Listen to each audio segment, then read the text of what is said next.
What is up, everybody, and welcome back to the Only Hoops podcast. I am your host, Jeff Bell, and I am back for episode 8.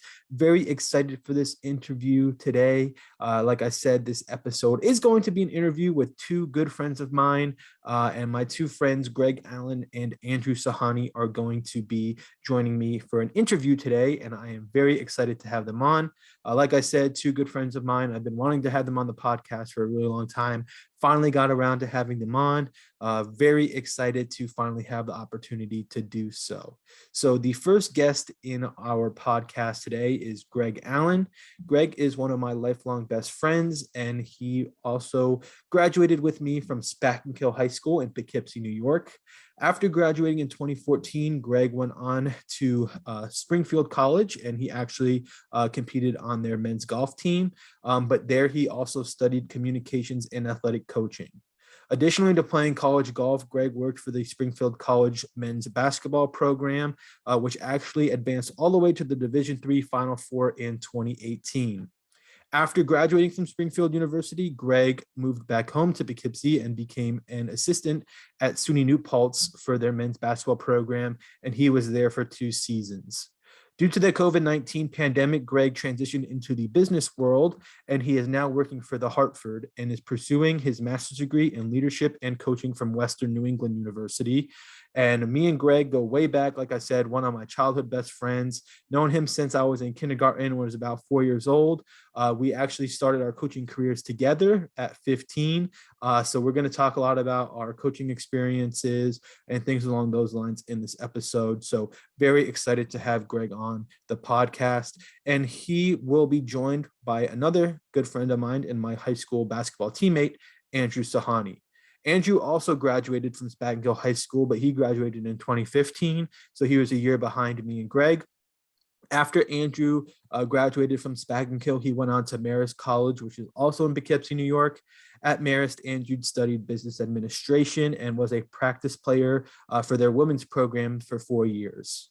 Additionally, he worked in the athletics department, assisting with facilities and operations. And after graduating from Marist, Andrew started working there as a marketing and ticketing assistant for 2 years before being named the assistant athletics director for marketing and engagement at St. Peter's University. And as we all know, St. Peter's recently became the first ever 15 to advance to the Elite Eight after beating Kentucky, Murray State, and Purdue, eventually falling to the national runner-up UNC Tar Heels in March Madness. So very excited to have Andrew on the podcast.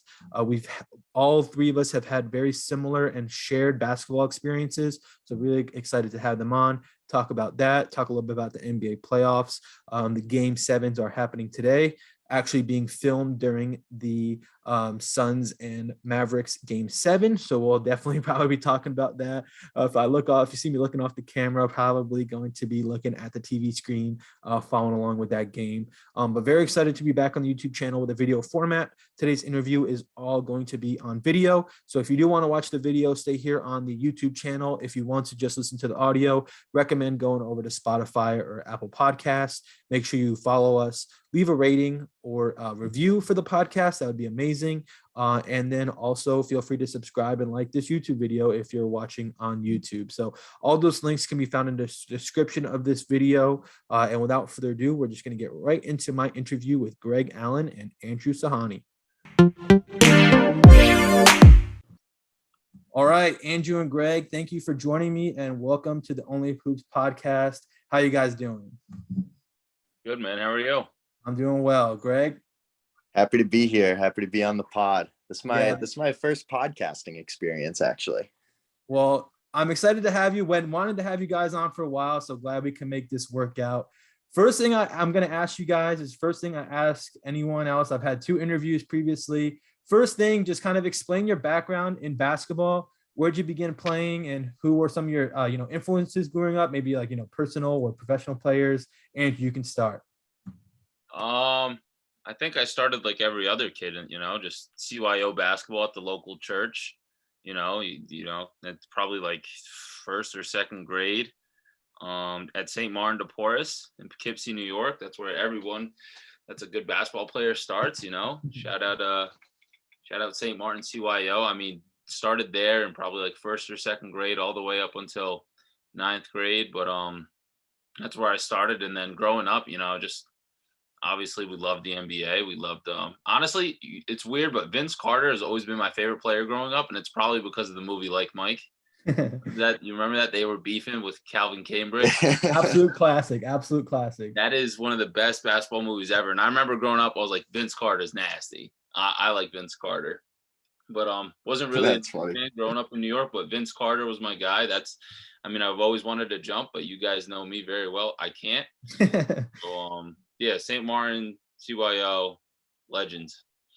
Well, I feel your pain on not being able to jump. I agree. I think Greg can attest to me not being able to jump over a mop.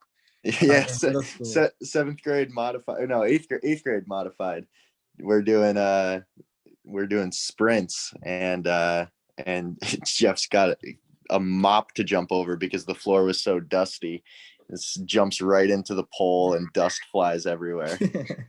Yeah, but Greg, following up with you, where'd you begin playing, and who are some of your biggest influences growing up? Yeah, same thing as Andrew. Was crossing people up at St. Martin's, and that's where it all started. And went on, played a little modified, a little JV before I took my career to the stands, and made myself a little more valuable in high school by cheering on the Spartans instead of sitting on the bench. So it was a good time playing basketball growing up. And just in terms of players that I always liked watching, D Wade was the guy. I loved the way that he played, the way that he did it kind of by himself in Miami. Yeah, he had Shaq, but that 2006 finals when he averaged like 35 a game was just unbelievable to me. So yeah, D Wade was definitely the guy.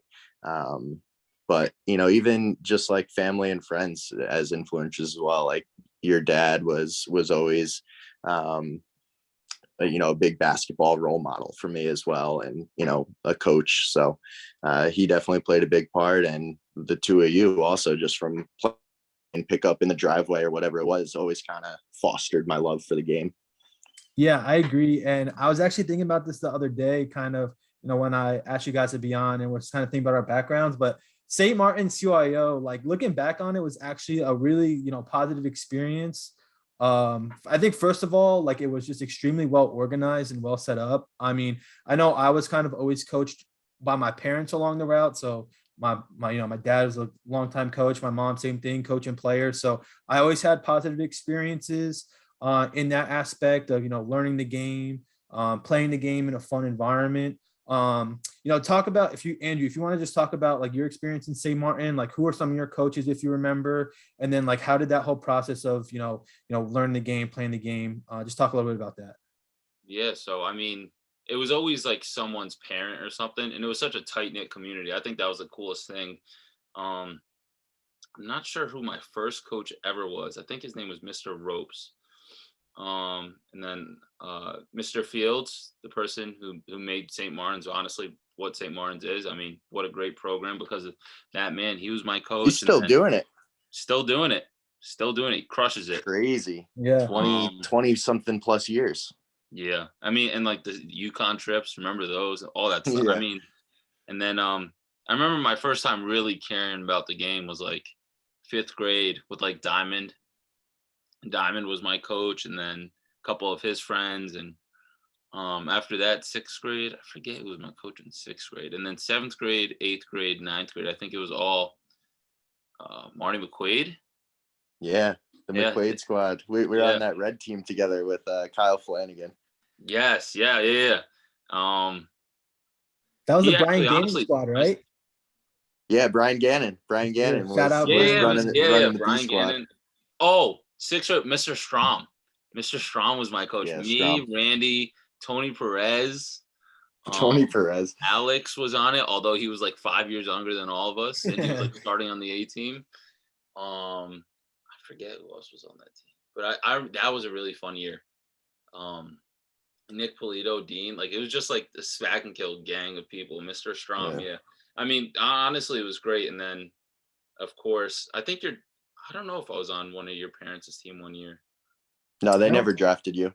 They're a loss. I mean, Buddy averaged 2 points a game no, I mean, honestly, that was great. And if it wasn't for that in 7th grade, I probably wouldn't have played because, I didn't make modified in 7th grade. I don't think a lot of kids did because there's a bunch of kids always trying out at SPAC. Yeah, modified was competitive as hell. There was Yes. always like 40, 50 kids at tryouts. And obviously we're like, all right, those 10 aren't making it. And then there was always like a tough group, like, oh, who's going to make it? Who isn't going to make it? And then in AAU, I remember my first AAU team was coached by the legend, Tom Bell. And Jeff, you were on that squad. And so was a bunch of other people. And then The How many worst games did you AAU win? team of all time. The worst AAU team of all time. Oh, and however many games we played. I think we won one game. It might have been like the last game. I don't think so. I don't think we won. Jeff seems pretty confident that you guys Yeah. never won a single game. Jeff, it's But- crazy. That was like 16 years ago. That was a long time ago. So that for just some context, way that team started, I tried out for the Playmakers AAU program from where we grow up. Tried out for, I think I was in 6th grade at the time, so like their 6th grade team. And so tryout happened, get home later that night. The guy, Kenny Dawson, who runs it, called my dad. He says, all right, I got 2 propositions for you. He goes, first, Jeff can play on our 6th grade team. Not sure how much playing time he's going to get. Or you can coach a 4th, 5th, 6th grade team and he can play for free.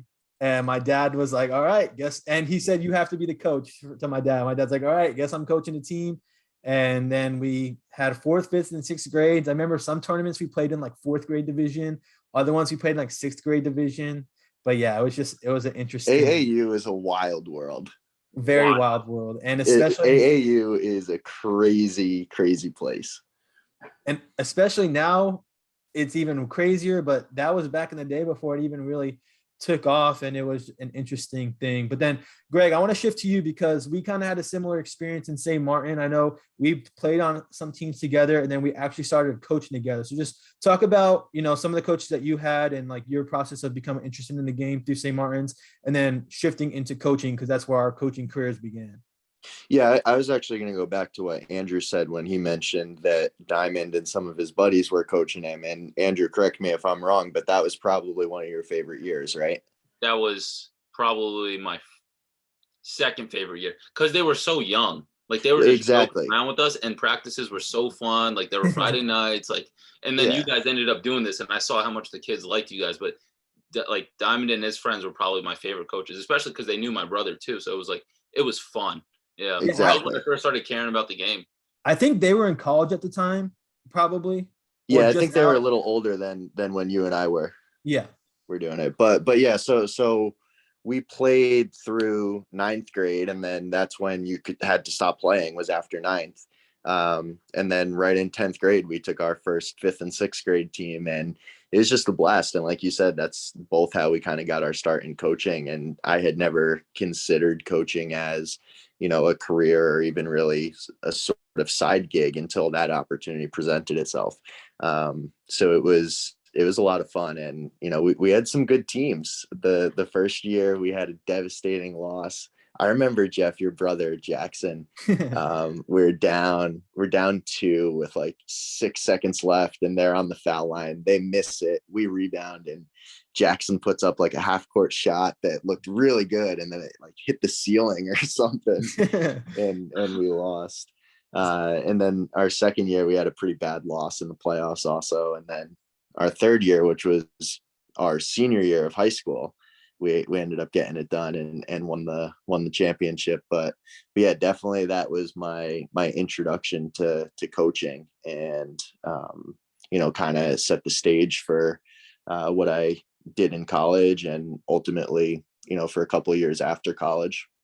Yeah, I think like going back on what Sahawneh said and what you were mentioning with like Diamond and some of his buddies. And I remember one year I was coached by, like, my mom was the head coach, but then like Joe Marble, Chris Yu, and there was one more were like helping her out, and they were always coming to practices. And for those of you who are listening to this and don't know any of those people, like they were just people who played high school basketball for my dad or for our school program. Who most of us were familiar with from just being around the program and going to games growing up. So it was always cool having those people like, be your coach. And, when you're younger, you kind of look up to those guys. Yeah. And you see it from both sides too, right? Like so growing up, like we look up to them as like they're the coolest people in the world. Like they were role models for us, right? Like Yeah. I always remember back to like Kevin Davis, right? We're in like 4th and 5th grade and we're going to Spack and Kill basketball games watching Kevin Davis like freaking LeBron James. And so you really look up to those guys, and then before you know it, 5-6 years later, you're in the position to be that guy. And Jeff, I think we were pretty successful at doing that for the players that we coached. So yeah, super cool experience for sure. Yeah, I agree. Remember, Go ahead, Andrew. I remember Steven Gugamuk. I was like, oh, I know Timmy, like Timmy's cool, but I remember everyone's like, yo, Steven Gugamuk is like insane at basketball. And then literally like fast forward a couple years later, and I'm sitting on the bench with him at Gold's Gym, and he's like coaching me, and I'm like, this is a wild experience. Like I remember watching you like as a kid, and now you're like coaching me in a summer league game when we're playing like Arlington. I was like, this is wild. Yeah, and you look back now, and like it doesn't seem like that big of a deal because like you're older and you have a little more perspective on life, but like in the moment, it's it feels like such a big deal, and it seems so cool. But I think that kind of speaks back to like the whole St. Martin, and then like also in our area, we had always a lot of good, basketball programs, whether it be Spack and Kill or Poughkeepsie or Arlington or the Wappinger schools. Like those schools were always super successful, and those, players were always, part of the community, at least either through, St. Martin's or AAU in some capacity. I know like Edge Athletics had a huge line of guys who, came through Lourdes High School, and that whole, world there as well. So I just think, the kind of the area we grew up in, not the best in terms of basketball talent wise, but I think just in general, like getting people introduced into the game and just a positive environment. I think that's was something that was really beneficial. So I'm going to switch now, kind of talk about Jeff. One last thing on that. And I think you made a great point there in terms of like not the best area talent wise, but just a really good developmental program in CYO, and it played all the way through to high school, and it kept kids engaged and gave them an experience that won't be forgotten. How many of us went on to, play in college or, be superstars? Not many at all, but I think every single person who ever played CYO or, and then went on to play in high school would have nothing but good things to say. Yeah. Yeah, and I think as well, they're educated on the game and they learn something from that experience that's helped them positively. 100%. Yeah. So I think that's funny, but you made friends too, like friends that you've met. Like I still see some guys at the bar now, like, yo, we play CYO. Like Alex Altman. Yeah. Oh yeah. Like Alex. he's a classic. Like so many kids from other school districts that you would have never known in a million years unless you played either Little League with them or CYO. And it's like, those are friends. Like you might not be like the best friends of the world, but it's still someone you could like talk to at the bar or just say hello to. Have memories with. Yeah. Absolutely. So then kind of transitioning into high school, just want to talk about, because obviously we played together all on JV, and then switching into the varsity realm. Greg, like you mentioned before, stopped playing and, kind of became actually an instrumental part to the Spack and Kill student section during our run there, my senior year. But just talk about, we kind of mentioned a little bit about the program at Spack and Kill. I think, looking back on that, that was something that really, piqued my interest in the game, obviously with my dad coaching there, but just being able to be around the program and then playing there, some memories you may have. Just go ahead, Greg, if you want to start. Yeah. So just in terms of my playing career, made JV by the littlest bit in my freshman year. Didn't get much playing time, but it was a really good developmental season for my sophomore year, where I started for a good portion of the season. And then after my sophomore year, my dad had moved down to Florida, and I wanted to spend, some of winter break going down to see him. And I had some stuff going on with school too, where I just made the decision that, I think I'm good with basketball. Chose to just focus on playing golf, but I still felt like I was a big part of the Spack and Kill basketball community. And like you said, Jeff, I think my biggest contribution to Spakenkill basketball ended up being senior year, rallying the troops to get everybody to go to the games and cheer on the squad that ended up winning the sectional title. But yeah, even just playing JV was always so fun. And that's honestly how Andrew and I became friends. My sophomore year, his freshman year. That was, really what started our friendship. So yeah, a lot of good memories and experiences through SPAC hoops. Yeah, and I think we can all pretty much say our basketball careers were pretty similar in terms of our roles and our abilities. All kind of freshman year on JV, didn't get much playing time, barely made the team. And then, being able to then as a sophomore, get the opportunity to play a little bit. And then I know for me personally on varsity, 11th grade, didn't really play much. Senior year had some opportunities, but then at the end of the year, more kind of, player coach almost as I kind of viewed it. I was just trying to help out the, younger kids who, and we had Etz, Strom, Stanley was on varsity at the time, Cameron Abelos, like all those guys took my minutes, and I really didn't care because I just wanted the team to be successful and just try to help those guys out. And then I know Andrew, you're kind of the same way, junior year, not much playing time, and then senior year had some opportunities as well. But just talk about your experience at Spakenkill. And yeah, go ahead. Yeah, so I'll start in 7th grade. I didn't make it in 7th grade, like we were talking about. Like so many kids tried out, and then freshman year, honestly, thanks to you guys, I remember vividly. I remember messaging Greg on Facebook. I'm like, "Yo, tryouts next week. Like, what do I got to do right? What do I got to do? Like this, that, and the other thing." And eventually, like, ended up making it freshman year.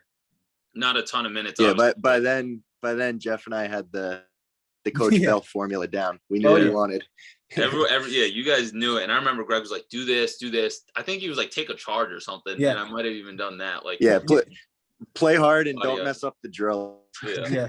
I was just gonna say that. Don't mess up and play hard, take a charge, do something, dive on the floor. And not even don't mess up in like a physical basketball sense, but like just don't directions. Yeah, follow the directions and like do simple. The drill the right way. Like just keep it simple. And then I remember freshman year, Greg, every time Bell was like, go shoot free throws, you and me would just take the main basket. Yeah, that main hoop. And we just, that's what. But JV as a 9th grader and as a sophomore, varsity as a junior. Shout out that 2014 team. That team was stacked. And then as a senior, not playing a ton either, but still some minutes there, helping out the young guys. Shout out John Tim, Kiev. But I think my junior year was really a lot of fun, learning from a lot of the guys in your grade, D-Lo and Jenks and Timmy. And then senior year was tough. I think we lost in like a semifinal game to Marlboro, which was always a really good program. But yeah, not a ton. And I think Jeff, you, me, and Greg were all the same when it came to basketball. At least we had other sports that we excelled in, whether it was golf or football. But our role there was to be a minute, like you go in, you better just play defense and don't mess up and keep it simple. You knew the offense because all you did was watch the game, and we were on the bench a decent amount. But like honestly, we were just the energy guys. Like go in, do something good for 2 minutes, get out. Like we probably weren't the most skilled offensively, but we knew the defense, we knew the sets, and we would always get the crowd hype. I remember because you do something good, and everyone's like, "Oh, let's go!" Yeah, it was always fun. I mean, like, but the program at Spakenkill was just great. I mean, the coaches, shout out Tom Bell, shout out Coach Feely, like just unbelievable guys, unbelievable coaches. They played us hard, but I always say we were always a solid team. We knew what to do, when to do it. I mean, and there was always success in that program, whether it was a section chip or at least getting to the chip and either unfortunately losing in it or just, but we were always one of the teams that people were like, those kids are good. They play good defense. They could shoot the ball, and they didn't really mess up. Like we were simple teams. No one really could play with like fundamental. Yeah. Yes. No one played with much swag other than honestly probably like Eds, but like yeah. But other than that, when you're a bucket, you're a bucket. Yeah. At the end of the day, when you could drop 38 in a section chip, you could But honestly, just guys that played hard. That's what we did, and it's a great place, great program. You could say it just about every athletics program there. Honestly, like, and I've said this a million times, I have no regrets about where I grew up, where I went to high school, or the sports I played. Like, great coaches, great everything, great place. Yeah. One thing that you said that I think is definitely rings true, in terms of the basketball program at Spackenkill. Like, we had 2 varsity coaches. Like Jeff's dad was a very successful girls basketball coach at Poughkeepsie at the varsity level. Took some time away to be with his family when the kids were young, and then came back and coached JV. So like, we had Feely, who goes down as like Dutchess County's best basketball coach, and then we had another varsity coach coaching JV. I don't think too many schools had 2 varsity coaches in their program. So yeah, we were definitely spoiled in that sense. Yeah, and I don't think just only that. I think the key is that they worked well together, because obviously if you have 2 varsity coaches, my dad knew what Coach Feely was perfectly. Like, Coach Feely focused on offense, was very, in that regards. I remember when I was younger, my dad was just telling me like, oh, Coach Feely went out to a Gonzaga practice and he was saying they don't talk about defense the whole time. And he learned all this stuff on offense. But my dad knew like what Coach Feely ran. He ran the same stuff on JV. He knew that by the time we got to varsity, we needed to know what defense was and how to play it, because we weren't going to really touch on it much when we got to varsity. So not only did they have 2 varsity coaches, just 2 varsity coaches that work well. I don't think, necessarily. Yeah, that's a good point. Because I think a lot, if you have 2 varsity coaches or 2 successful coaches in general, a lot of times they have differing philosophies and things like that, and it doesn't work out. But I remember, once we graduated in 2014 and Feely told us he wasn't coming back, and, my dad eventually get in that position, everyone was like, talk to him like, oh, like, what are you going to change? And my dad was like, nothing. Like, nothing. We're Yeah. going to run the same stuff. Like, the stuff Coach Feely runs with our program has worked for however long he's been here before. If you think about Spackenkill basketball, us growing up, how many times were we below 500? Probably not much. And one of the times we won the state championship with Sean Feely and those guys. So, always successful programs, 2 coaches who knew what they were talking about and worked well. And I think, for anyone kind of associated with the program, not only played it, but, there was always that respect around Spackenkill basketball, like kind of Andrew was saying, and you were touching on. So I think that's good. Before we move on. Yeah, go ahead. I was just going to say, to kind of wrap up that thought, it was 2 teams, but it was 1 program, yes. And like you said, your dad taught everybody how to defend. And by the time you got to varsity, if you didn't know how to defend, you didn't see the floor. Right. And it's like just kind of that transition period. You're going from one team to the next, but you're staying in the same program. And I think that was the cause of a lot of success. Yeah, I agree 100%. All right, just going to transition now. We can come back to kind of high school and some of our favorite memories at the end. We're going to move on to now kind of going into college. So Andrew, start with you first. You graduated Spackenkill 2015, went to Marist. Talk to us about how you became a practice player for the women's program there. How'd you kind of get into that? And then what was it like being around such a storied Marist women's program and such a, legendary coach in Coach Georges? For sure. So as soon as I got there, I wasn't sure if I wanted to try to like walk on and play football, because I might have played in Division III football or whatever. But I heard that you could be a practice player from an admissions counselor. He was like, yeah, like I think you're able to get paid or get some type of credit or something like that. So ended up just emailing Coach Dominique Bryant, who's now at Vermont. I was like, hey, I want to be a practice player. I played 2 years of varsity in high school. I played JV. I told her everything. She was like, great. We're having a walk-on tryout. Just come and I'll work you out like on the side. So ended up doing that. Literally just shot around for a couple minutes. She was like, yeah, you're definitely, good enough to be a practice player. So ended up just going to practice one day. There was 6 other guys. And I was honestly nervous because it was Brian Georges. And if you're from Poughkeepsie, Brian Georges is a legend. I mean, won probably like 10 state titles at Lord's. I don't even know the facts, but he was just such a legend. So I remember he came over and he spoke to us. He was just like, I don't have many rules. Just don't do anything that my girls probably wouldn't see, like try to dunk on them or anything like that. And the second rule was like, don't hurt the girls. Yeah, I was just going to say, don't get anybody hurt. Yeah. and then he was just like, all right, other than that, play hard, make us better. You're here for a reason. And that's to, defend, and on offense, run what we tell you to run. And honestly, it was. I've said this before, and I'll keep saying it. It was probably my favorite thing about Marist the whole 4 years. The girls honestly just they took us in and they were just like we made them better. We worked them hard. I mean, on the court it was kind of competitive and they'd get pissed off and we'd get pissed off. But at the end of the day, we just made each other better basketball players. And the coaches were amazing. And I can't say enough good things about Coach Georges. I mean, he would crack on us and all that stuff. But we helped make them better. I hope we did that. But it was a great 4 years. Honestly, we would just show up. We played defense for an hour and a half a day, which is tiring, and then we'd get rewarded. Yeah, it's with a good like workout. I was gonna say. Yeah, we'd get rewarded with like 15, 20 minutes of scrimmaging, and it was just great being around those girls because growing up in the area, you hear the names, you see them in the newspaper. It's like they're local celebrities, and they still are to this day. It's just, and then you're just thrown right in. It's like, oh, Brian Georges knows my name. Like I know Brian Georges very well. Like it was a very cool thing. And then just working there after it was awesome because it's just, oh, that's coach.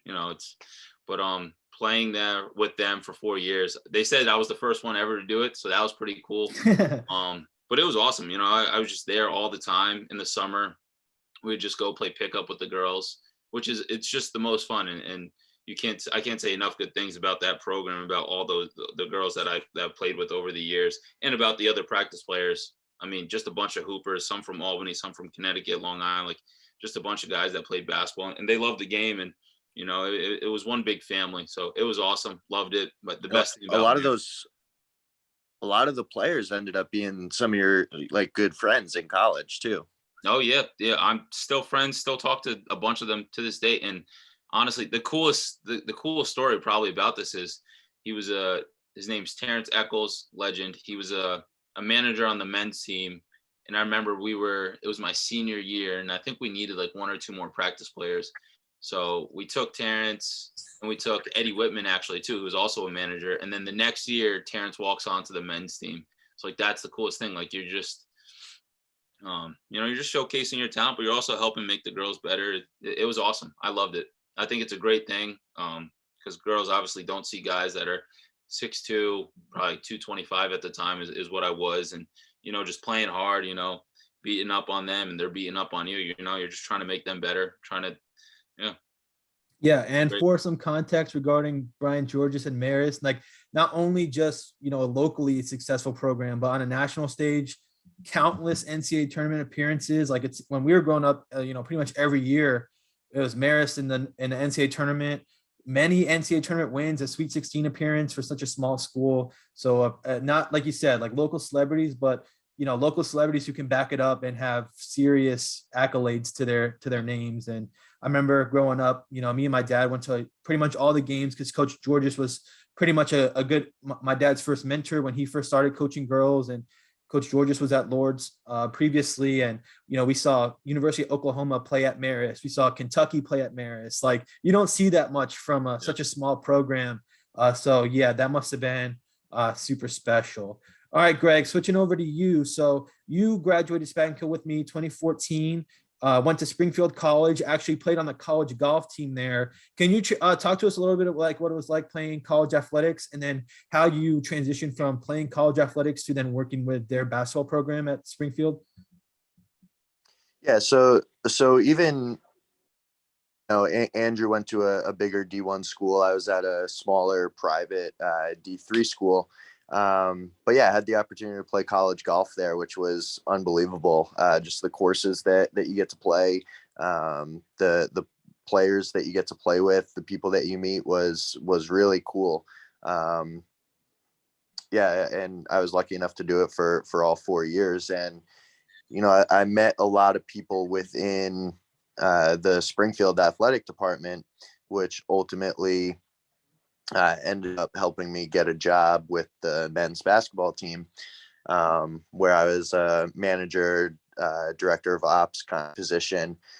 It was kind of funny how it all started. I knew that I kind of wanted to work in basketball. So I just emailed the coach and he was like, I'm not too sure what I'm going to have you do, but like I know who you are. I know that you're a Springfield athletics guy. So just show up on day one and we'll go from there. So I kind of created my own role in the sense of like just showing up and recognizing little things that needed to be done. Right. Like I walked in, got there early and saw the scoreboard sitting there. So I went over and plugged it in.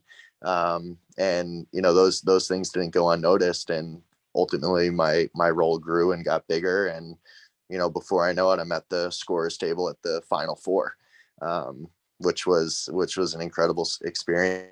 That was the 2018 season. We had a couple studs and made a nice little run at the end of the year, and had some exciting games down the stretch to have a chance to play for a national title. Fortunately fell a little bit short, but just an awesome ride being a part of that team, and made a lot of good friendships. I live with one of the captains from the team now. So just really cool to be a part of, and really cool to see how my role there developed. Yeah, so it kind of sounds like it's kind of like what you made it to be, in a sense.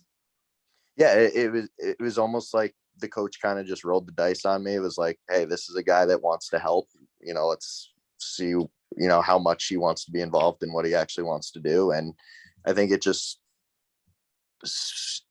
goes to show that, like, if you want something and you're willing to put in the work to do it, like you can accomplish it. And I think it also says that if you have a good leader, nothing goes unnoticed. Right. We had a great legend of a coach who is just retiring this year now, Charlie Brock. And I think he had an eye for people who did little things well. And ultimately, I think that's why he was so successful as a coach. Yeah, so that kind of tailors with previously on the podcast, I had Jack Fayhead, who you know from Hoop Group, one of my buddies from JMU. But we were both managers at JMU. We started off both as volunteers, and he said the same thing, like kind of going into our position as like volunteer managers. Like it's pretty much what you made it to be. Like, me and him were similar where, in that position, we were really hungry for more. So we were, first ones in, last one out. And like you said, doing the small things that, a good leader, notices. And so that kind of both helped us progress throughout our careers while we we're at JMU. Sounds like it did the same for you. Next up, just talk about how you transitioned from, working at Springfield that year and then transitioning into SUNY New Paltz as an assistant coach, and talk about what some of your roles and responsibilities were there.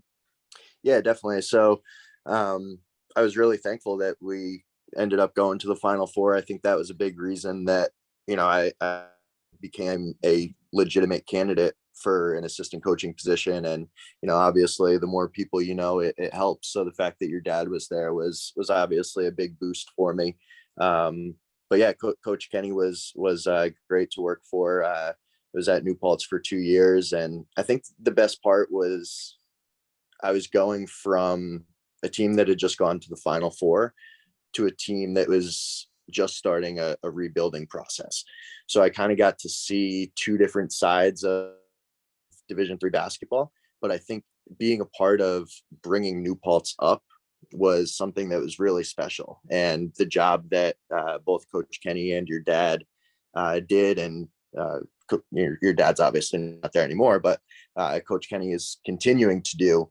It was cool to be a part of that in the beginning stages. And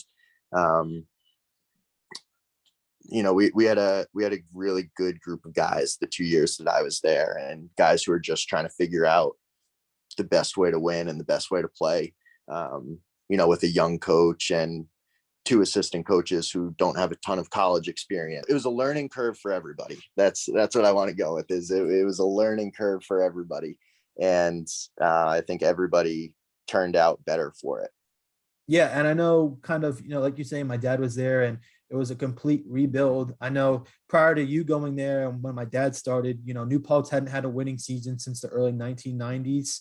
I think when Coach Kenny was playing. Yeah, when he was a coach there. So obviously he had a lot of pride coming back to his former school and, wanting to make it a successful program. I know prior to there, he was a JV coach. So like you said, like you had pretty much inexperienced head coach, but a coach who was successful at the program and who really cared about it. Longtime successful varsity JV and then varsity coach again, and my dad, and then you and Coach Weary and some of the other people who are there, all just trying to figure it out together and getting along. But it looks like it's turned out for the best. I know New Paltz had a good year this year, finished as one of the top teams in the SUNYAC. So looks like he's getting it done. And obviously you and my dad and Coach Weary have had a big responsibility in that as well. Andrew, I want to shift back to you because I know you mentioned that after graduating from Marist, you stayed along and you've started your professional career at Marist. Just talk to us about how your prior knowledge and insight of the Marist basketball program helped you once you began your professional career. Yeah. Real quick, shout out Greg, throwing me on the comp list. I go to a bunch of games when I was a student at Marist. I remember I was just, basketball junkie, wanted to go watch some Division III hoops on a Friday night. So that's where I would be. But yeah, so after graduating from Marist, I worked at a startup in New York for a little bit, and I remember it was like my third week there, and I saw that the Marist job opened, so I emailed the athletic director, and I was like, hey, if this is open, I'd love to just apply or just honestly have it.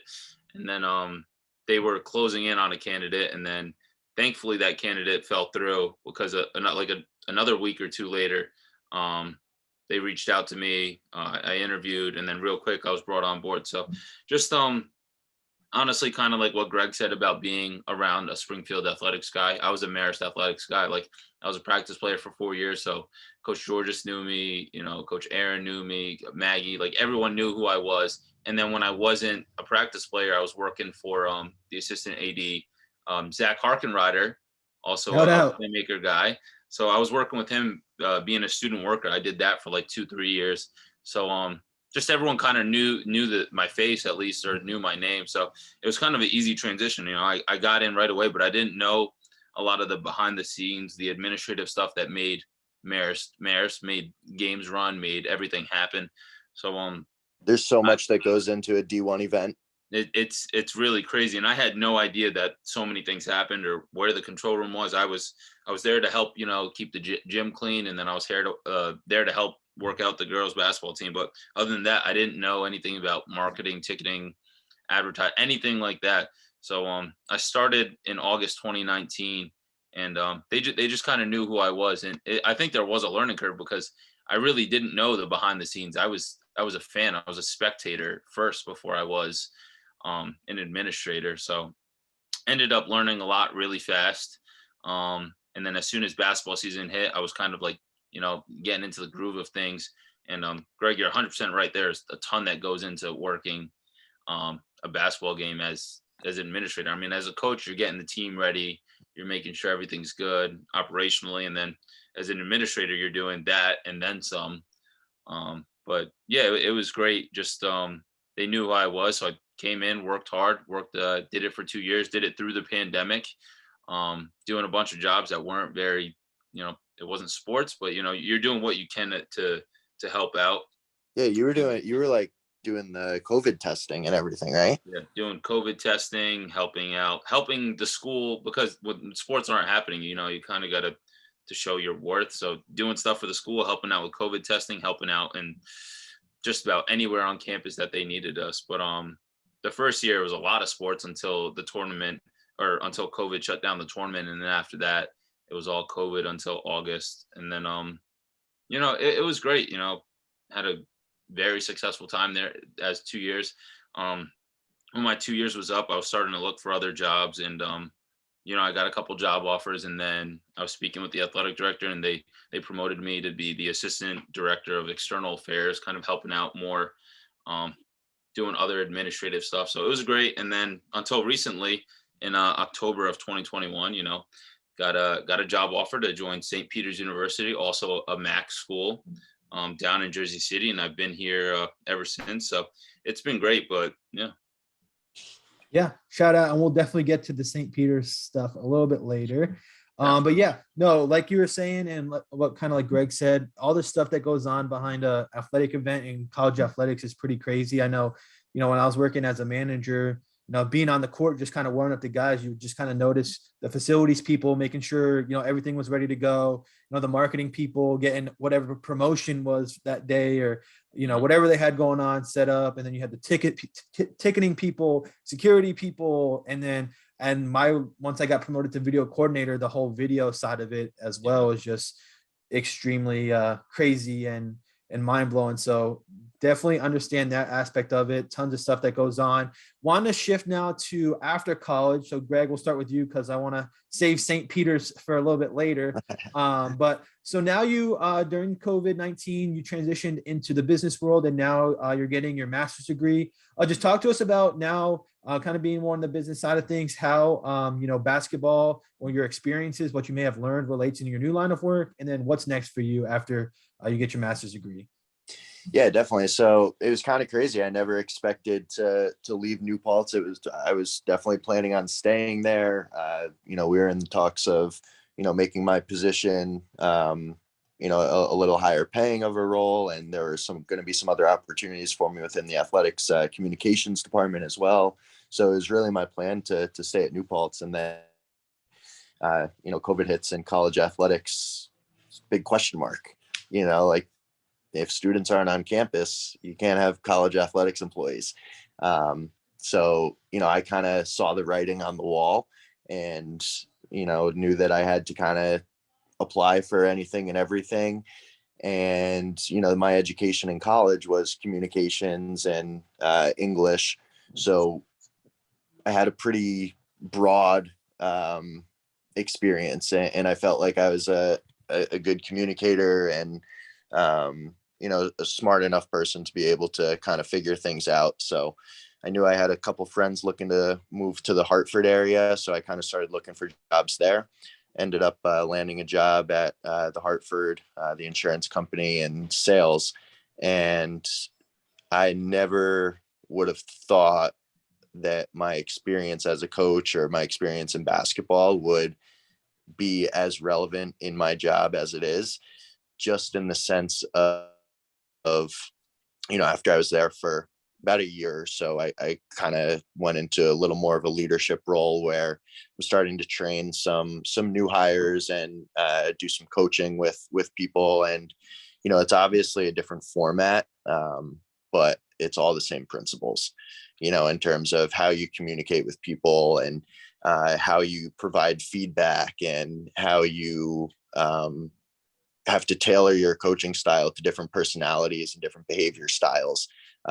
It's all the same stuff.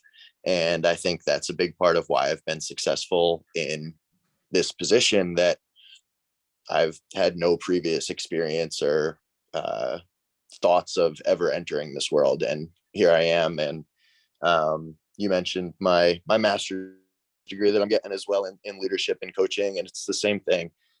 Some of it is sport focused. Other aspects are very business related. But it's all the same in both worlds. And I'm forever grateful for my experience in sports, because it rings 100% true to what I'm doing right now. And it's kind of crazy because you don't really think about it like that when you're playing sports or coaching sports, but it's all the same stuff. Yeah, no, I definitely agree with that. And I don't want to jump off that and mention, when I was at JMU, I would see a lot of the coaches reading a lot, and being able to, develop some good relationships with them and talk with them a lot. I would always kind of, ask them like what they're reading about and things along those lines. And a lot of times they weren't even reading basketball books. They're reading like leadership books. Yeah, and, business leadership. Yeah, and coaches then, love that stuff. I know like it was, some military leadership stuff and, what goes on in creating a positive organization or culture. And I think like kind of what you said with, the business environment and kind of, having tailoring things to, different clients or personnel, that stuff extends to what I'm at now. And, I kind of did the same route with COVID, went back to school to get my master's, and now I'm going into teaching. Same thing, like each class has a different, group of kids. You're going to have to teach one way to one group, teach another thing to one group. I think that can be pretty much seen throughout. And yeah, I think, coaching and being a leader has a lot to do with that as well. So, and I think that's why sports are so important, right? Like a lot of people say like, oh, sports are trivial or should come second, or like sports don't matter that much. But like, to me, that's just total BS, because the amount that all three of us have taken and learned from sports and have applied to what we do in our everyday lives is astronomical. Like, to me, like, I'm just so amazed that every single day I do things in my job that I can directly relate to an experience that I've had in sports. And I think that's kind of crazy. Yeah, I think touching back on it too, like growing up in that environment that kind of fosters that, passion for sports, and then participating in sports. And then, we've had experiences in college and coaching sports, and all that stuff teach you so many life lessons that can be transferred. And I completely agree. I think that, that plays a major role. And being in a positive organization and learning, roles, responsibilities, and how everyone is teamwork, sportsmanship. Yeah, I agree. I think all that stuff plays a major part. But Andrew, going to come back to you now with the St. Peter's Peacocks, baby. So just talk to us a little bit, first of all, how your transition was from Marist to St. Peter's. What are your roles and responsibilities at St. Peter's before we kind of get into the basketball stuff and the March Madness run? For sure. So I'm the assistant AD for marketing and engagement, which is kind of just a nice title for do a lot of the stuff behind the scenes, make things work, make things operate, and do all that. But the transition was great. I mean, I knew a lot about St. Peter's already, coming from Marist and playing against them. They're in our conference, so we play them twice a year, just about in everything, in every sport. But the transition was great. Got the chance to move out of the parents' house, moved to the Jersey area. So transition went smooth. And then obviously I started 2 weeks right before basketball season. So got to turn a lot around, and get things ready. My main job is to honestly just promote and do just about everything that needs to be done from a game op standpoint, and promote the teams on social media. So I'm part of the external affairs team, which we do everything from communications, marketing, game operations, advertising, promotions, fan engagement, all of that type of stuff. So my main day-to-day, I oversee the main social media accounts. So definitely had some fun doing a lot of social media stuff during the tournament.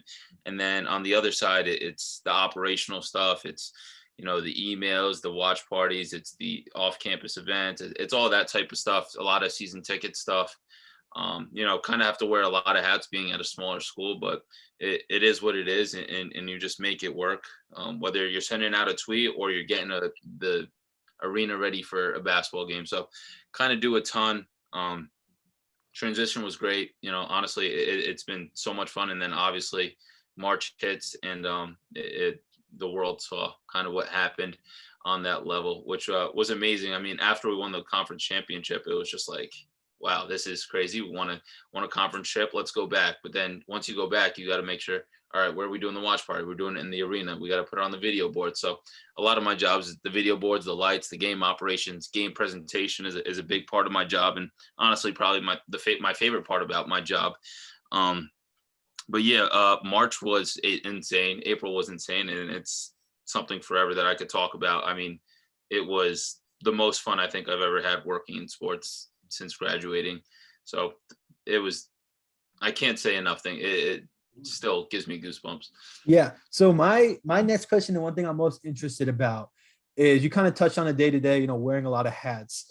Now, fast forward that into, okay, you win the conference tournament. All right. And then you shot Kentucky with an upset, and then it just keeps escalating from there and further along. Talk to us about how, you talked about a little bit your normal day-to-day and how you wore a lot of hats. Once that run happened, like looking back on it, and even while during it, like talk to us about like how much your whole world and the St. Peter's whole athletics department just kind of, operated and things along those lines. Yeah, it was just crazy. As soon as I remember I was working with someone across campus in the student activities office, she was like, we're like, all right, we're doing a watch party. We'll do it on campus. How do we do it? What do we do? How much food are we ordering? This, that, the other thing. Who's going to cover it from our social media perspective? And I was like, all right, so, you do a lot of stuff behind the scenes, the emails, that, whatever. And then you get there, and, that's the fun part. I'm just taking videos, tweeting, and then, the game's going on. You're like, okay, this is, wow, wow, we're playing well. Oh my God, he has how many points? And next thing you know, it's like, oh, and I'm not going to curse, but it was like, holy, Yeah, we this can is win this insane. game. We're about to win this game, and Doug hits a couple big shots, and next thing you know, it's like, what? And then as soon as that's done, it's like, all right, let's cover it on social media, make sure people know how good we are at our jobs. Let's get the follower count up, let's do all that, and then let's get back to work. We got to plan another watch party. We have to, our SIDs have to do releases. We got to make graphics. We got to send out email blasts. We got to do ticketing stuff. So as soon as it was a lot of fun, but it was also a lot of work. And well, and I'm sorry if you weren't done, but to me, that's the most impressive part. Like, you guys were not prepared for a situation like that. Like, you obviously hoped for a situation like that, but nobody thought St. Peter's was going to the Elite Eight. Like, no. Duke, Kentucky, Houston, like those big high level D1 programs know what it's like to go to a Final Four, and they have the bodies to for it. Exactly. They have the bodies and the staff to be able to manage that. Whereas you guys have a small athletic department with, half the amount of people trying to do the same amount of work, which I think is crazy impressive. Yeah. The fact that it was 6 of us total doing every single thing from, obviously there's other people that are helping us out, but like we're doing the bulk of this stuff. And then and shout out Jersey City, because Jersey City, and everyone has like New Jersey pride, that's a thing, but then there's also, and I learned this firsthand, there's Jersey City pride. Like, everyone came together, everyone was helping out, like, hey, you need this with that. Like, the whole school came together, and it was so fun to be a part of. Like when your team's winning and everyone's going nuts, it's just the coolest thing. And I don't know if it's still like sunk in yet, like what we did, because I haven't really had time. And as soon as that's done, it's like, all right, let's get ready for baseball, softball. I was just gonna say, there's other sports happening, like like track, golf. Like, we still had other sports that we had to cover. So we went from being the first ever 15 seed to go to the Elite Eight, and like the third 15 seed ever to make the Sweet 16. Like, it was just all that into, all right, go cover baseball, softball, golf, track and field. And then now we're just finally catching our breath, but like, it's done unbelievable things for the school. It's done amazing things for the social media, like the stuff that, like, I would just put out a tweet, and next thing you know, it's like 1,000 likes. I'm like, this is awesome. Like, I didn't even have to work hard. And like, I remember our GA, Trevor, he put out that I don't know if you guys saw it, but we painted the state of Kentucky blue, and we put like a script St. Peter's in the peacock head, and like that got like 16 likes. And my boss tweeted, I mean, LOL, and it got like 70,000 likes. Like, it was just the coolest thing ever. Like, and we were all just tweeting, having fun. And we all say it's like everyone did their job and they did it well. Like, whether it was our graduate assistants helping with the videos and helping coverage it, or my boss helping out with tweeting, kind of doing it all, like me doing the watch party stuff, covering it on the main social media accounts. Like, it was just unbelievable, and it still hasn't sunk in. And I can't say enough good things about my coworkers and my team. And then honestly, I can't say enough good things about Jersey City. I mean, the whole country kind of came behind us. And let's be real, at the end of the day, we might have favorite college teams, but you're always rooting for the underdog in March. Like, you're always rooting for the other. Like, the coolest thing ever is, UMBC beating Virginia, or Oral Roberts, like beating, I forget who they beat, and us beating Kentucky, Purdue, like all this stuff. Like, everyone was coming together, and it's still the coolest thing that I've ever gotten to be a part of. And I can't say enough good things about, my team in Jersey City. It's been unbelievable. Yeah, and one thing I was gonna say was, you kind of brought up like Oral Roberts. I think the first time we saw that was obviously kind of like Florida Gulf Coast. Like, they were kind of like the first ones to do it. And then you look, recently there's been some 15 teams who have won a game, but you guys were really the first to make that deep of a run. Obviously, first team to ever make it to the Elite Eight. But you look at Oral Roberts, like they had the nation's leading scorer on their team, like throughout the season. Like, it felt like it was like a run we've never seen before. Like you mentioned, like not even one of the most like less funded programs in your conference, like the entire country out of all Division I. And just to see the, impact that's had not only on your school, but then, like you said, like nationwide, like, everyone's rooting for the underdog, and St. Peter's is now on a national stage. It was super cool to see. And it's really cool that you got to, be behind everything in that. So yeah, like I remember as soon as the game would be over, it'd be like 11 o'clock, and I would just like scroll through Twitter from like our main account and be like, oh, Magic Johnson tweeted about us. That's cool. Like John Morant, oh, JJ Redick, like all like just about every single, celebrity basketball star, like everyone was just tweeting about us. Like, and it was just so cool to see that like the whole country I remember Jimmy Fallon, Jimmy Kimmel, like literally every single person. And as soon as the game would be over, I'd get like 100 texts on my phone from you guys, from like other teammates, from other like coworkers, like group Mayor's coworkers, college. It was just like everyone would be like, "Oh my god, like this is crazy," and it was so much fun. But it was just unbelievable. And like you said, Jeff, like all these other schools that have the nation's leading scorer or this, that, like we're a school. It's not honestly in the best area. Our gym's small. We don't have a ton of resources.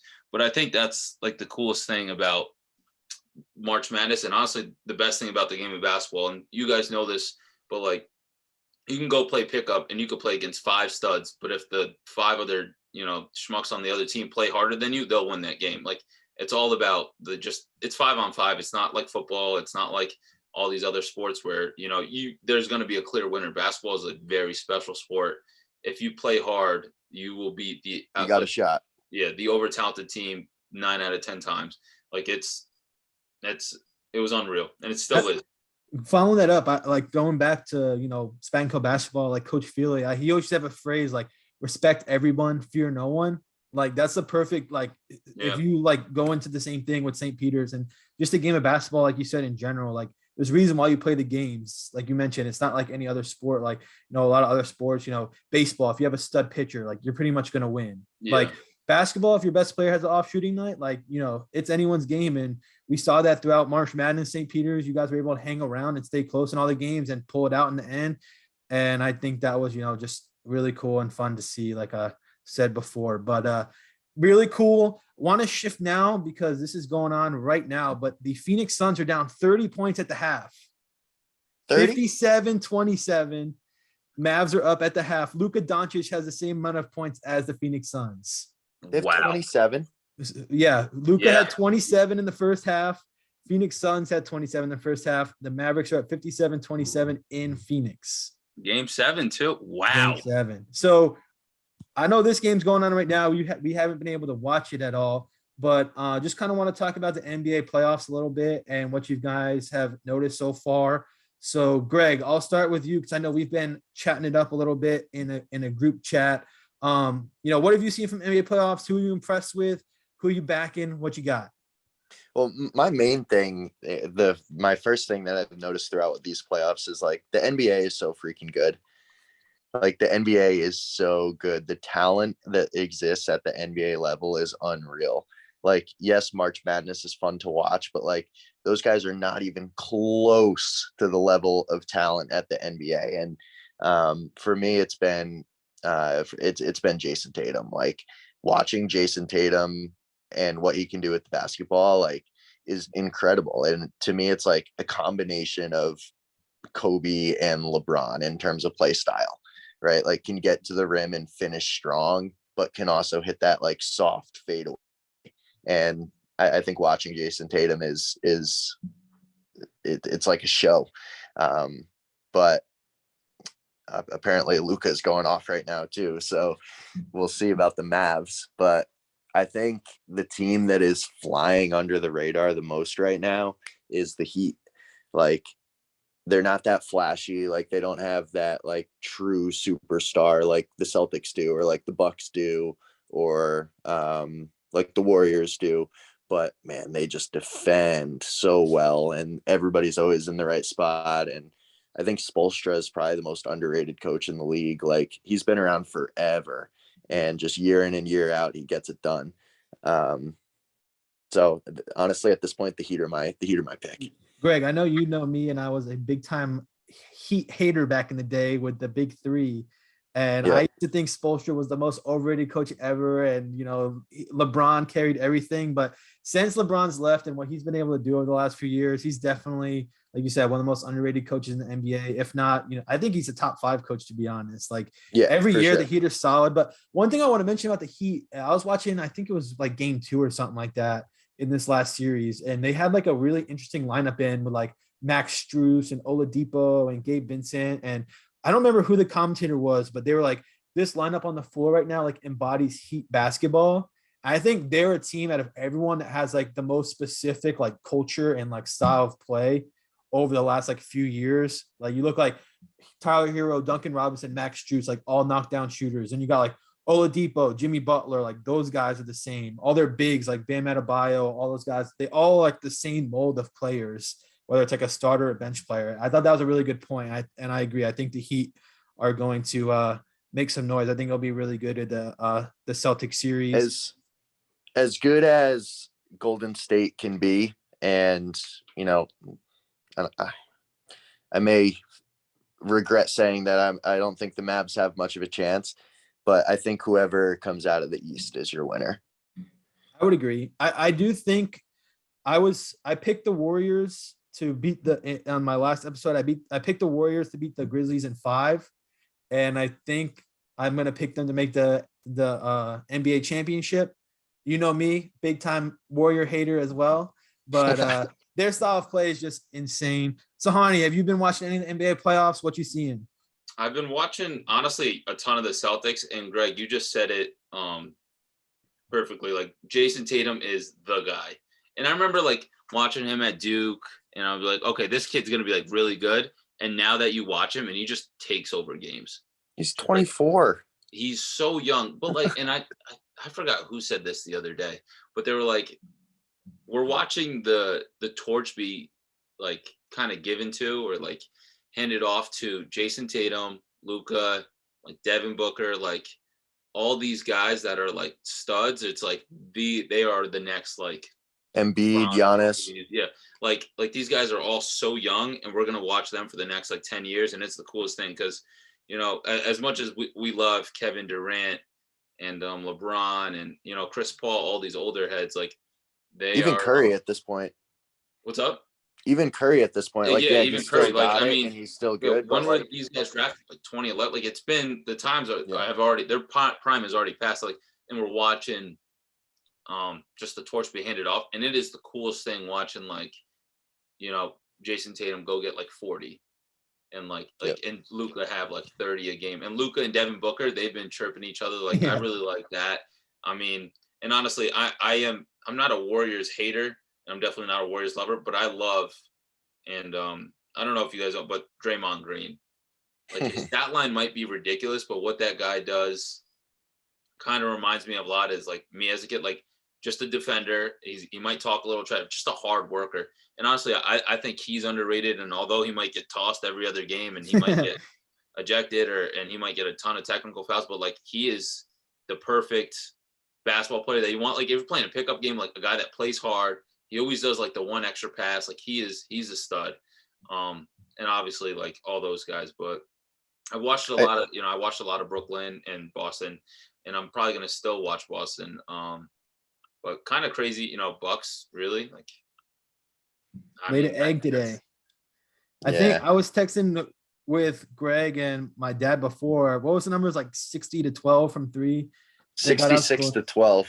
Yeah, you're never winning a basketball game in this day and age with those numbers. If you lose 66-12. Yeah, no. Andrew, I just wanted to say one thing about what you said and the passing of the torch. I heard somebody, I forget who it was, saying like everybody thought that LeBron was going to hand the torch to KD, but like KD kind of got passed over. And I think that at the end of the day, when we look back at like this era of the NBA, like not that we're going to forget about KD, but I think it's going to be like, oh yeah, LeBron was so good. LeBron was this. And then we're going to say, oh, and Steph Curry and the Warriors. And then we're going to say, oh, and then we had the era of like Giannis, Tatum, Luka, Booker. Like, I kind of think Durant's going to get skipped over. Well, that's because Curry did it with Curry, Clay, and Draymond before before Durant. KD got there. Yeah. So like it was LeBron and the Heat, it was LeBron and like the Cat, and then the Warriors were insane, and then it was still LeBron, and then it was still Curry. Like it wasn't like Right. yes, KD was the MVP, and yes, KD was unreal, but it was still Curry and KD. Like It was still Curry's team. Yeah. like at And the end you of go the to a day, team that won a championship, like yeah. so. And now it's Tatum, Luka, yeah, even Giannis. He's still young. Like it's going to be their league for the next couple of years, and I mean, hopefully Phoenix can go on like a 30-0 run and start this, because if this isn't, CP3's year, like I don't know how much time that guy's got. Like, I don't know. Yeah. I really do like Phoenix, and I had a lot of fun watching them last year, but it's also a lot of fun watching Dallas. Like a team of like younger guys, they just play hard. Luka's unreal to watch. He's so much fun. Like the things that guy does it's unreal. Yeah. No, I think I was gonna say this when you guys were talking about that. I think this new era of the NBA might be one of the most balanced, like in recent history, that you think back to. Like you think back to like when we were in high school, like every year it was like, oh, it's LeBron and the Heat or LeBron and the Cavs, and then oh, it's the Warriors every year. But now you have like the Celtics, the Heat. Like the Celtics made a run one year, the Heat made it to the NBA Finals another year. Like this year, it's going to be one of those two teams again. And then in the West, you have like the teams like Memphis, who's just coming out with Ja. You have like the Luka Doncic and the Mavs. Like you just have so many guys now who are just absolute studs. And it's just pretty much, I think the one key thing that I've noticed so much about the NBA playoffs is just like the role players and how much they mean to the team. If you look around the NBA, like the role players that you notice on all these teams are guys who are on NBA playoff teams like every year. I think about like Jay Crowder, like his career, like he's never been a stud. He's always been a role player, but every year he's in the playoffs. PJ like, Tucker. I was just say PJ Tucker, like he was with the Rockets, the Bucks. Now he's on the Heat. Like guys like that. There's so many players now who have such a big like impact on like a culture of a young team. And I think that's the key now with like the studs around them are filling your roster in with those other guys. Like you look at like the Bucks, like, yeah, they had PJ Tucker. Well, they have like Brook Lopez. Like he's older now, but he's like a perfect role player to go along with Honestly, like a Giannis. He could shoot it now too. Like, yeah. Or like Al Horford with the Celtics, like another example. Exactly. Yeah. So Jeff, I have two Smart's been things around the league for a while too, and he's like, his stat line is just like wild. Like the guy is just a lockdown defender, but like he won't get you a couple buckets, but like he's a stud too. Like PJ Tucker is a great one. Like just a guy like, hey, how is he still playing? And like next year in the finals, it's like, but yeah. So Jeff, I have two things to kind of go off of what you said. One is, and I'm not sure he fits entirely into this category because he's, in terms of ability, he's a tier above. But Chris Paul is another example. Like he's kind of bounced around the league the past few years, but no matter where he is, they're in the playoffs and they're competing. Like even that one year he was on OKC, like they weren't good by any means, but he's there and they're in the playoffs. He leaves and they're the worst team in the league. And, Chris Paul is going to catch a lot of slack for never winning a title or never even making the finals, I don't think, right? I don't think so. Or last year, right? Made the finals. Last year? Oh, last year. Yeah, last year was the first year. So he's going to catch a lot of slack for that. But at the end of the day, like wherever he is, they're competing to win. And then what you said about Brook Lopez, I heard something interesting. Like he completely had to remodel his game to have a long career, right? Like he came into the league and he was like a back you down kind of center and was not that great defensively. And now he's like shifted his game to be a 3-and-D guy. And it's what's kept him in the league. And I think guys like PJ Tucker, like you said, or Jay Crowder, like they're able to adjust their games to fit the current play style. And it's worked really well for them.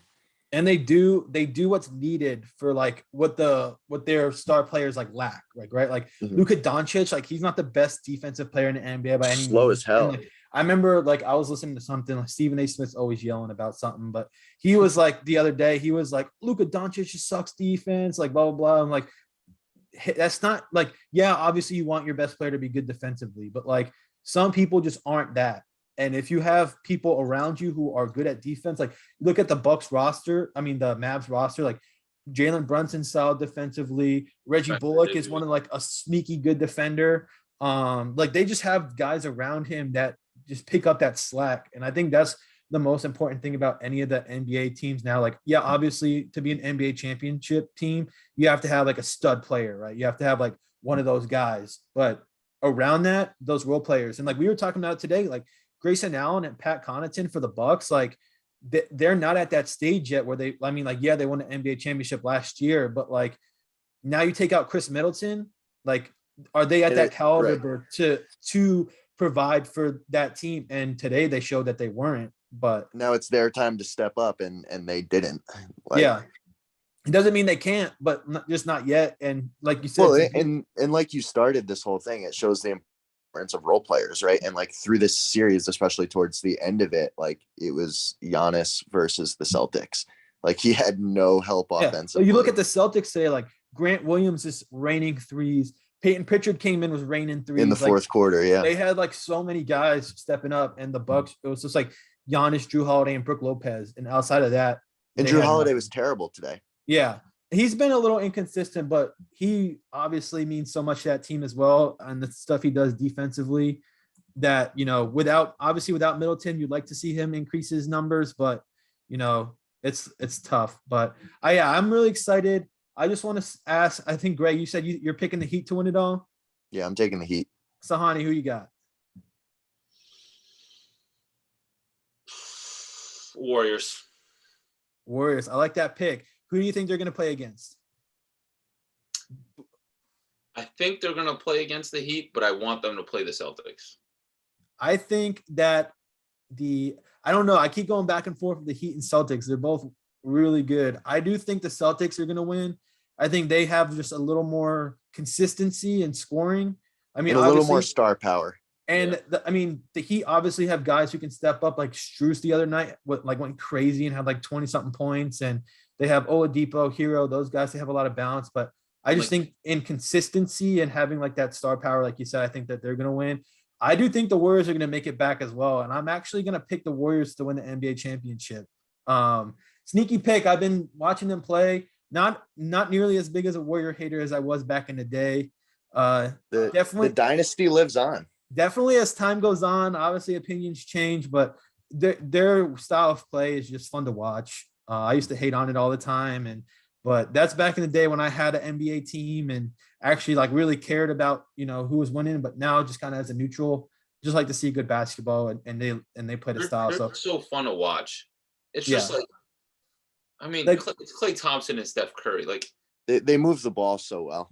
Like obviously transitioning now, like small balls, the way everyone plays, but that lineup where they play, where it's like Draymond, Curry, Thompson, Wiggins, and Jordan Poole, like that lineup is just disgusting. Like Jordan Poole is nasty. Yeah, he's been really good. So yeah, I'm looking forward to the end of the NBA playoffs and see what's going on.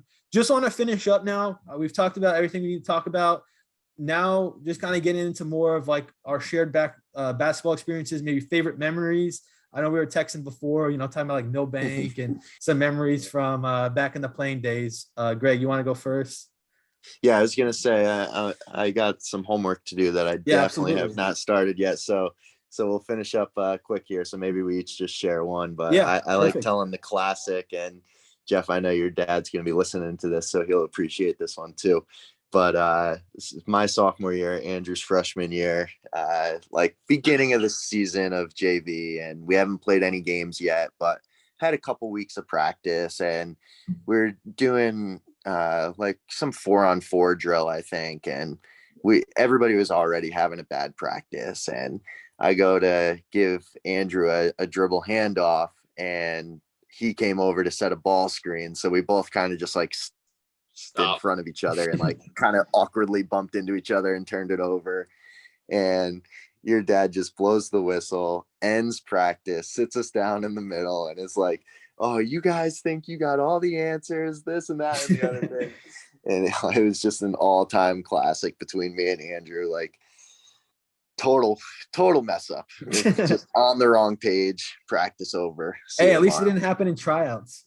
Yeah, they didn't have Yeah. we were both on the team already. Yeah. Greg, I remember, I want to say this was like one of those Thanksgiving practices where we just came back too. So we didn't condition for like a couple days. We were all kind of gassed.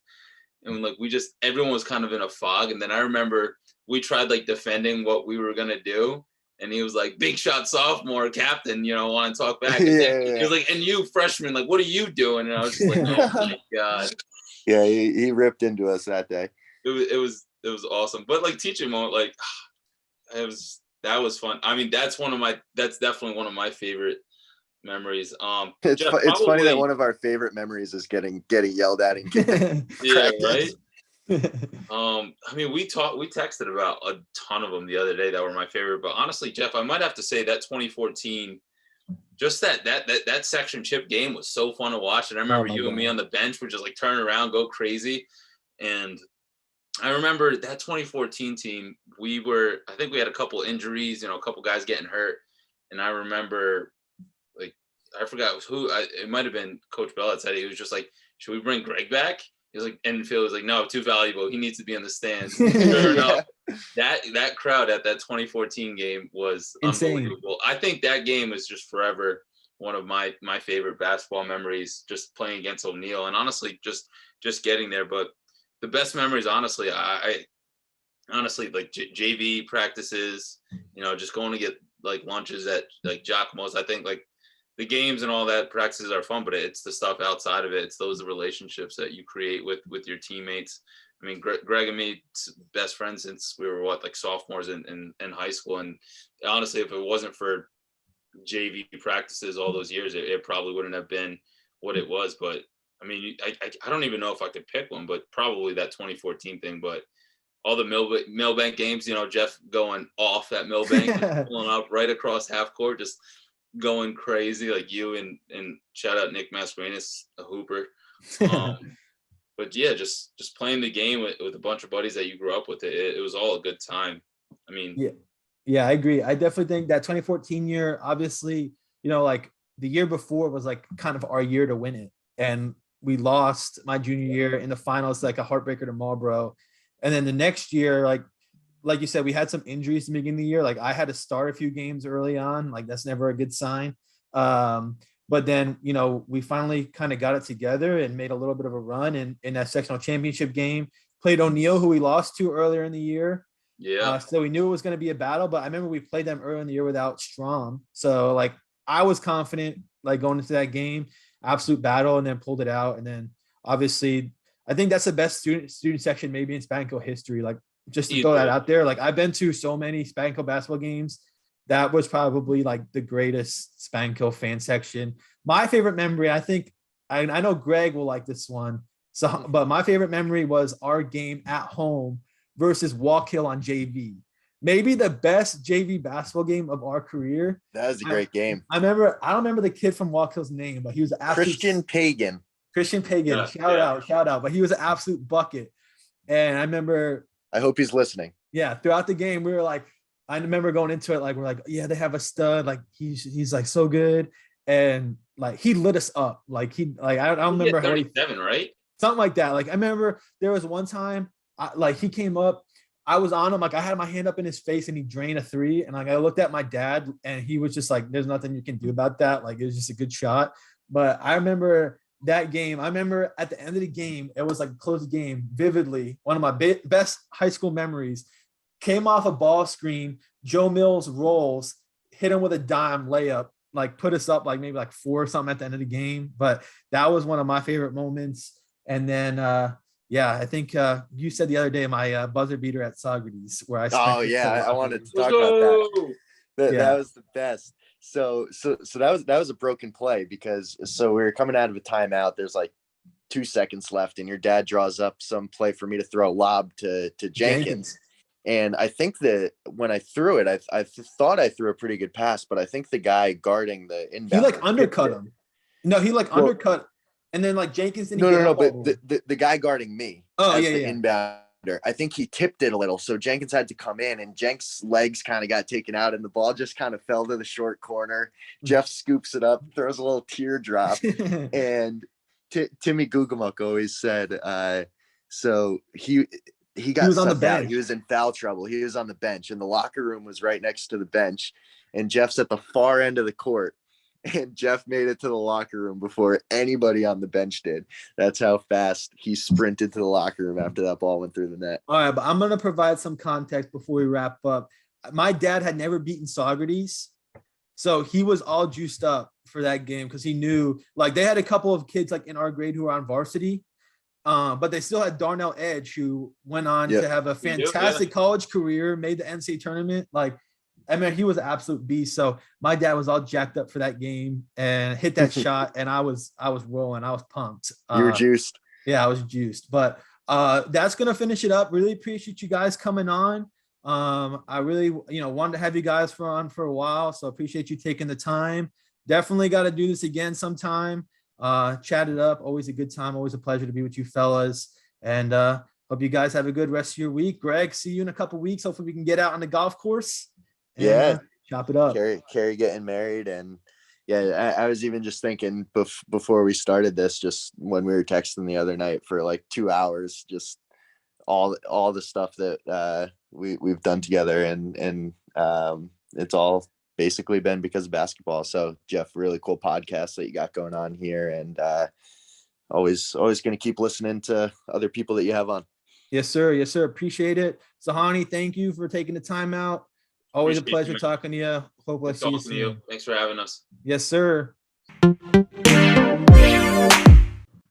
All right, so that is going to conclude this episode of the Only Hoops podcast.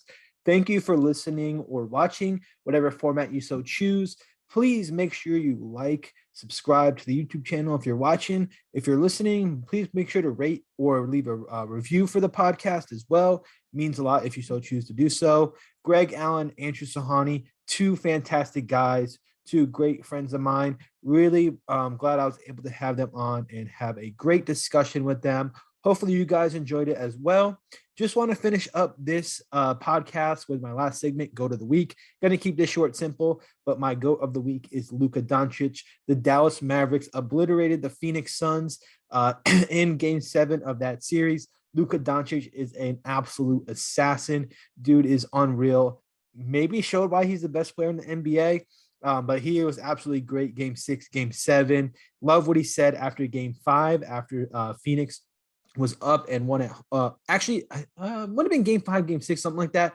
Phoenix won, and him and Booker had gotten into it a lot. And he said something coming out of the locker room, and he was like, "Everyone is comfortable, or everyone is tough when they're up." And I thought that was a great phrase that he used. A lot of times, people, when they're up and are ahead of you in the world, do whatever they can to keep you down, keep you suppressed. Luka Doncic absolutely fought with that stigma, took down the Dallas Mavericks, and showed why he may be the best player in the NBA. So Luka Doncic, you're my Goat of the Week. Again, thank you for listening to the podcast. That's going to conclude this episode. See you guys in the next one.